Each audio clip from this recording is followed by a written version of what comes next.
Jumpa lagi bersama Via Tania Channel pada materi teks persuasif kelas 8. Jangan lupa kita siapkan alat tulisnya ya. Kali ini saya akan membahas tentang pengertian teks persuasif, ciri teks persuasif, jenis teks persuasif, struktur teks persuasif, kaidah teks persuasif, langkah-langkah menyusun atau membuat teks persuasif, dan langkah-langkah penyimpulan teks persuasif. Nah, apa sih teks persuasif itu? Jadi, teks persuasif adalah varian teks yang berisi ajakan atau bujukan untuk mendorong seseorang mengikuti harapan dan keinginan yang disampaikan dalam teks melalui pendapat atau gagasan. Kemudian, ciri teks persuasif adalah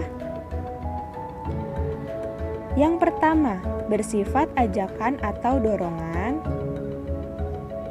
Yang kedua, terdapat argumentasi atau pendapat dari penulis.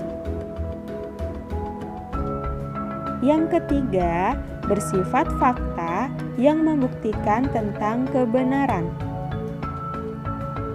Yang keempat, ide pokoknya bersifat netral dan menghindari adanya konflik. Nah, apa saja jenis teks persuasif? Jadi, jenis teks persuasif yang pertama adalah persuasi propaganda. Yang kedua, persuasi politik.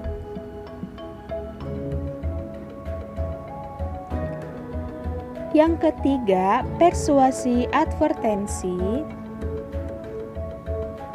Yang keempat, persuasi pendidikan. Berikut penjelasannya.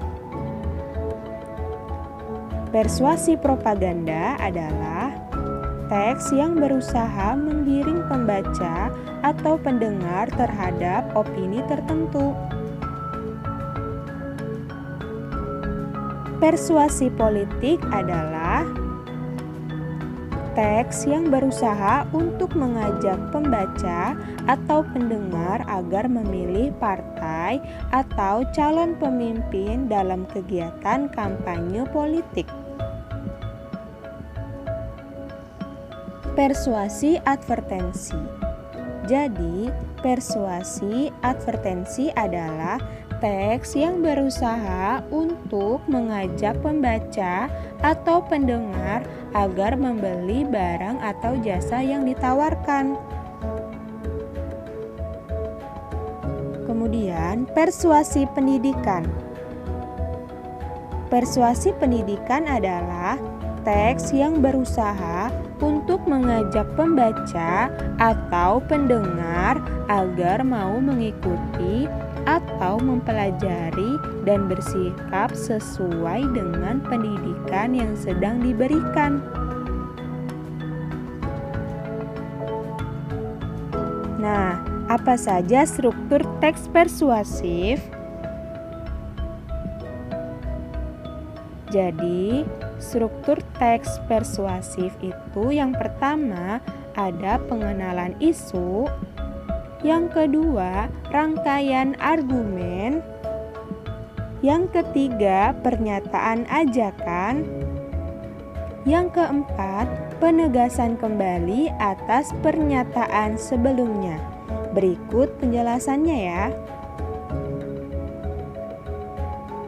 Nah, pengenalan isu berupa pengantar atau penyampaian tentang masalah yang menjadi dasar tulisan atau pembicaraannya itu. Kemudian, rangkaian argumen.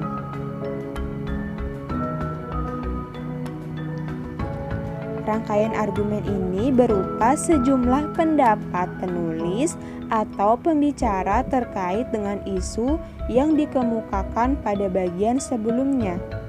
Biasanya, di dalam bagian ini terdapat sejumlah fakta. Kemudian pernyataan ajakan. Nah, di sini berupa ajakan atau dorongan kepada pembaca untuk melakukan sesuatu. Nah, pernyataan ajakan di sini disampaikan secara tersurat dan tersirat.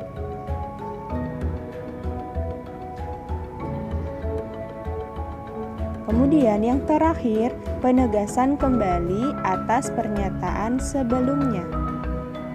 Jadi, pada penegasan kembali ini biasanya ditandai oleh ungkapan-ungkapan seperti demikianlah, dengan demikian, oleh karena itu.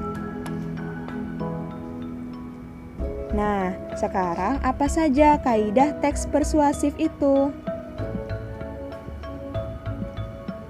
Jadi yang pertama kaidahnya menggunakan kata-kata teknis atau peristilahan yang berkaitan dengan topik yang dibahas. Contohnya, jika teks yang kalian gunakan itu tentang permasalahan remaja, maka persuasi akan menggunakan kata-kata teknis atau peristilahan yaitu internet, narkoba, reproduksi, bullying, dan sebagainya. Kemudian yang kedua, menggunakan kata-kata penghubung argumentatif. Nah, kata-kata penghubung itu sebab, karena, jika, demikian, akibatnya, oleh karena itu. Yang ketiga, menggunakan kata kerja mental. Nah, kata kerja mental itu memprihatinkan, memperkirakan, mengagumkan, diharapkan, menduga, berpendapat, berasumsi, dan menyimpulkan. Nah, yang ketiga menggunakan kata imperatif atau kata perintah.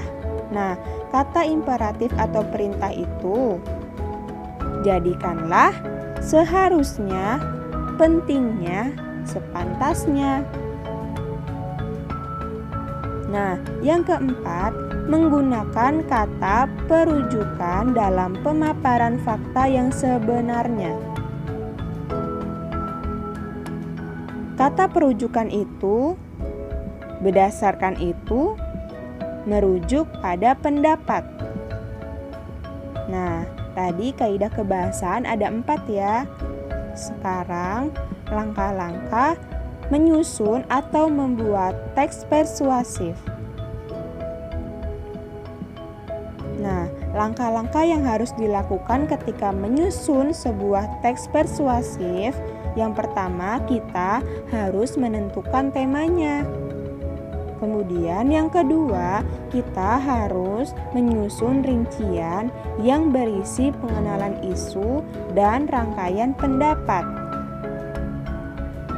Yang ketiga, mengumpulkan bahan penguat pendapat berupa data atau fakta. Yang keempat, mengembangkan teks dengan memperhatikan struktur dan kaidahnya. Berikut adalah langkah-langkah penyimpulan teks persuasif.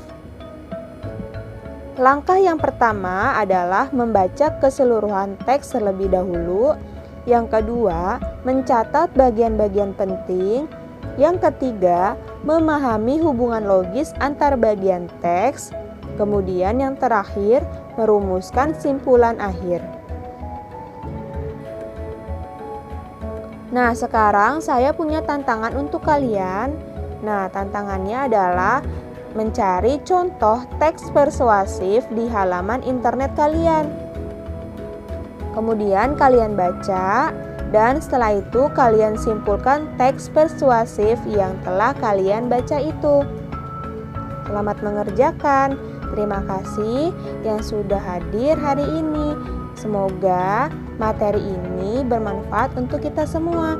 Jangan lupa di subscribe, like, dan komen ya. Terima kasih, sampai jumpa.